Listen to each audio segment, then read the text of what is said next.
अस्सलाम वालेकुम। इस्लामिक मसाइल वर्ल्ड के सभी प्यारे व्यूवर्स, इंशाअल्लाह ताला आप सभी लोग खैरियत से होंगे।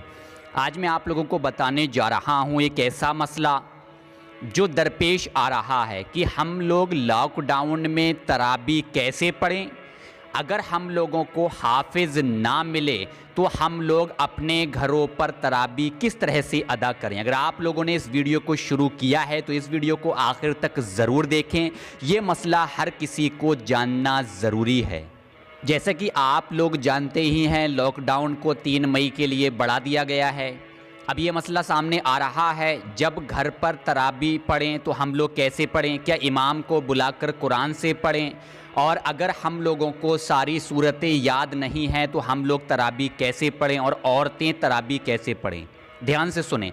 तराबी की नमाज आप कहीं पर भी पढ़ सकते हो, घर पर भी पढ़ सकते हो, मस्जिद में भी पढ़ सकते हो। लेकिन इस वक्त लॉकडाउन चल रहा है तो हम लोग मस्जिद में तराबी की नमाज पढ़ने के लिए ना जाएं, अपने घरों पर ही तराबी की नमाज पढ़ें जब तक ये लॉकडाउन रहे। तराबी की नमाज पढ़ना सुन्नत मुअक्कदा है, हर किसी को पढ़ना ज़रूरी है, चाहे वो मर्द हो या औरत। तो हर कोई 20 रकत 2-2 रकत नमाज करके तराबी की नमाज मुकम्मल तरीके से अदा करे।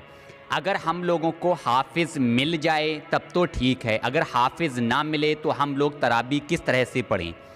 तराबी की नमाज भी सुन्नत है, और अगर तराबी की नमाज कुरान से पढ़ी जाए तो ये दूसरी सुन्नत है। अगर तराबी कुरान से हो जाए तो और भी बेहतर है।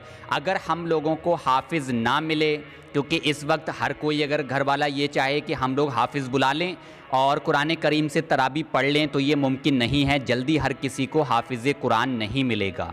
तो हमको चाहिए कि हम लोग अपने घरों पर ही जमात के साथ तराबी पढ़ें। जो शख्स जमात कराने के काबिल हो, जमात से नमाज पढ़ा सके, तो हम लोग अपने घर पर जमात से तराबी की नमाज मुकम्मल तरीके से अदा कर लें। अब एक मसला ये सामने आएगा कि हमारे घर पर कोई ऐसा शख्स नहीं है जो जमात कराने के काबिल हो, तो हम लोग तराबी कैसे पढ़ें। तो आप लोगों को चाहिए कि आप लोग ख़ुद अपनी अपनी तराबी 20 रकत मुकम्मल तरीके से अदा करें। 2-2 रकत तराबी करने के बाद आप लोग अदा करें।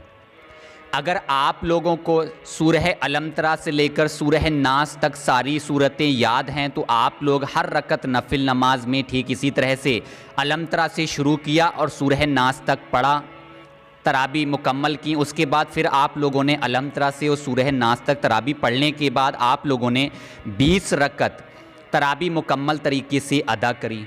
अगर किसी भी शख्स को कोई सूरत याद नहीं है, मकसद ये कि उसे सिर्फ 2 सूरतें याद हैं या फिर 3 सूरतें याद हैं, तो उस शख्स को चाहिए कि वो सिर्फ 2 या 3 सूरतों से ही अपनी 20 रकत तराबी मुकम्मल तरीके से अदा करे। अब हमारी माएँ व बहनों का एक मसला होगा कि हमें सिर्फ 2 ही सूरतें याद हैं, जैसे सूरह फलक और सूरह नास 2 सूरतें याद हैं। तो हमारी माएँ व बहनें उन्हीं दोनों सूरतों को पढ़ के, यानी पहली रकत में सूरह फलक, दूसरी रकत में सूरह नास, इसी तरीके से आप लोग 20 रकत तराबी मुकम्मल तरीके से अदा करें। ये ना सोचें कि हमें सूरतें याद नहीं हैं, सिर्फ 1 सूरत याद है, 2 सूरत याद है तो हम लोग तराबी छोड़ दें। नहीं, तराबी सुन्नत मुअक्कदा है, हर किसी को पढ़ना ज़रूरी है, चाहे वो मर्द हो या औरत। अगर नहीं पढ़ोगे तो इसका गुनाह होगा।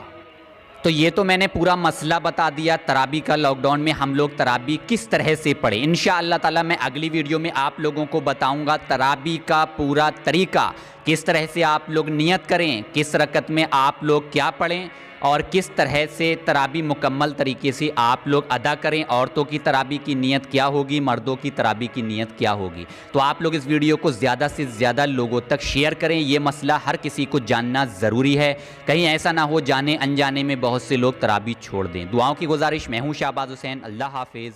शब्बा।